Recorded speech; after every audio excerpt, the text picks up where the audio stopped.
Negara tidak pernah runtuh karena bom terlebih dahulu. Ia runtuh karena rakyatnya diajarkan membencinya. Saat ejekan dianggap keberanian, saat kebencian dipuji sebagai kecerdasan, dan saat kita lupa bahwa rumah yang kita robohkan sendiri tak akan bisa lagi kita tempati. Sebentar lagi saya bahas.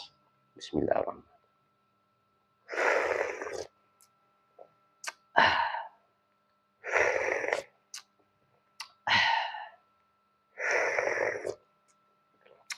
Alhamdulillahirabbil alamin. Saya selalu memegang satu pedoman hidup, dan itu selalu saya bawa pada kesadaran fisik saya dalam keseharian saya. Alam terkembang menjadi guru. Artinya sederhana, tapi dalam. Apapun yang terjadi di muka bumi ini, baik pada diri kita maupun pada orang lain, pada kejayaan maupun pada kehancuran bangsa lain, selalu ada pelajaran yang bisa kita petik. Yang baik kita tiru, yang buruk kita tinggalkan, agar sejarah kelam tidak menimpa kita. Dan hari ini saya ingin mengajak kita semua belajar dari 3 kehancuran negara lain. Low battery. Please charge. Bukan untuk menakut-nakuti, bukan untuk membela siapapun, tapi agar kita tidak buta pada pola-pola sejarah. Sejarah mengajarkan satu hal yang konsisten. Sebuah negara tidak runtuh karena diserang dari luar lebih dahulu. Ia runtuh sendiri ketika rakyatnya diajarkan untuk membencinya. Ketika kebencian kepada negara dinormalisasi, ketika aparat dipukul rata, dianggap musuh, ketika simbol negara dijadikan ejekan massal, saat itulah sebuah bangsa sedang melatih dirinya sendiri untuk kalah, bahkan sebelum musuh datang. Pada fase ini, satuan dianggap mencurigakan. Siapapun yang berbicara menjaga negara langsung dicap antek rezim, buzzer, pembela kekuasaan, termul. Kritik tidak lagi bertujuan untuk memperbaiki, tapi berubah menjadi industri kebencian.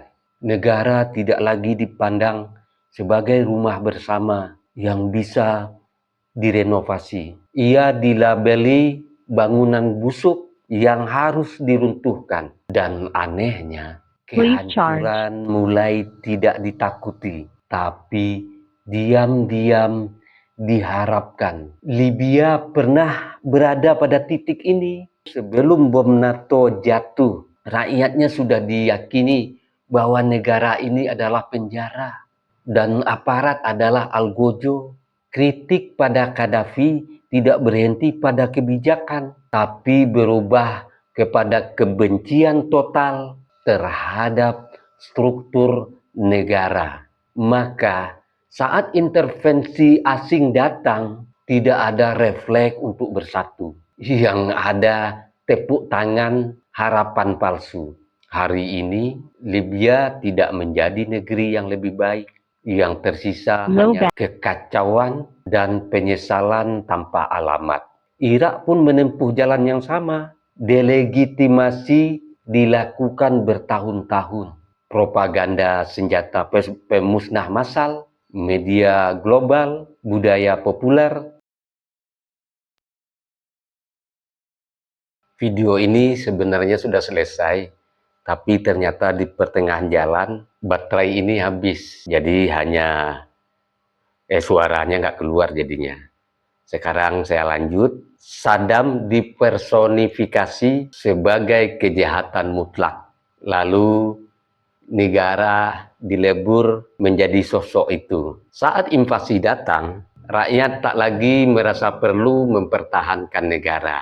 Aparat dibubarkan, identitas nasional runtuh, demokrasi dijanjikan, yang datang justru konflik permanen. Venezuela menunjukkan versi mutakhir dari pola yang sama tanpa invasi terbuka. Negara dilemahkan lewat sanksi, isolasi, dan perang narasi. Pemerintah dicap tidak sah, aparat digeneralisasi sebagai penindas, dan oposisi diromantisasi sebagai penyelamat. Sedangkan penderitaan rakyat yang sebagian diperparah karena tekanan eksternal dipakai sebagai bukti bahwa negara gagal total, dan campur tangan asing pun dipersonalisasi sebagai penyelamat, bukan sebagai agresi. Berbahaya bukan? Polanya selalu sama dan kejam. Negara tidak diserang sebelum ia dibenci oleh rakyatnya. Dan disinilah refleksi untuk Indonesia menjadi tidak nyaman. Dan ini penting. Hari ini kebencian kepada negara semakin mudah kita temui. Di media sosial, di panggung hiburan, seperti yang kita lihat baru-baru ini yang dilakukan oleh Panji, dalam satir politik, dalam konten viral, pemerintah bukan sekedar dikritik, tapi diposisikan sebagai sumber segala keburukan. Aparat tidak lagi dilihat sebagai institusi yang bisa salah dan harus diawasi, tapi melainkan sebagai musuh permanen. Dalam iklim seperti ini, ejekan dianggap keberanian moral. Semakin kasar dianggap semakin kritis, seperti yang dilakukan Rocky Gerung dan juga Panji tadi. Negara dijadikan lelucon massal, dan kebencian diproduksi tanpa rasa tanggung jawab sejarah.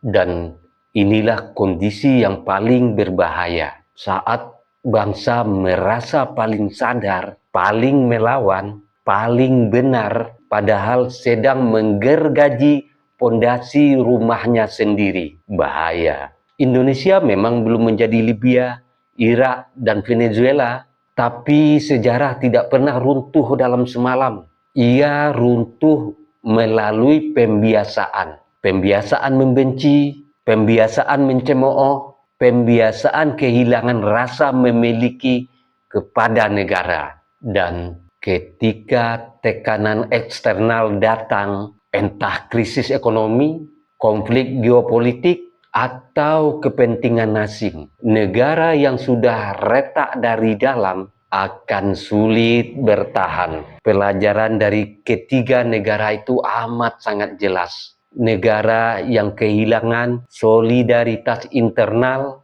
tidak akan digantikan oleh sorga. Ia akan digantikan oleh kekosongan. Dan kekosongan selalu mempunyai pemilik baru. Maka pertanyaannya sekarang sangat sederhana dan menentukan. Apakah kita sekarang sedang mengoreksi negara agar lebih adil, ataukah kita sedang membiasakan diri untuk membencinya? Sampai suatu hari nanti kita tidak lagi punya negara untuk kita koreksi. Alam terkembang menjadi guru. Sejarah sudah memberi pelajaran, tinggal kita mau belajar atau mengulanginya. Saya Beni Budaya.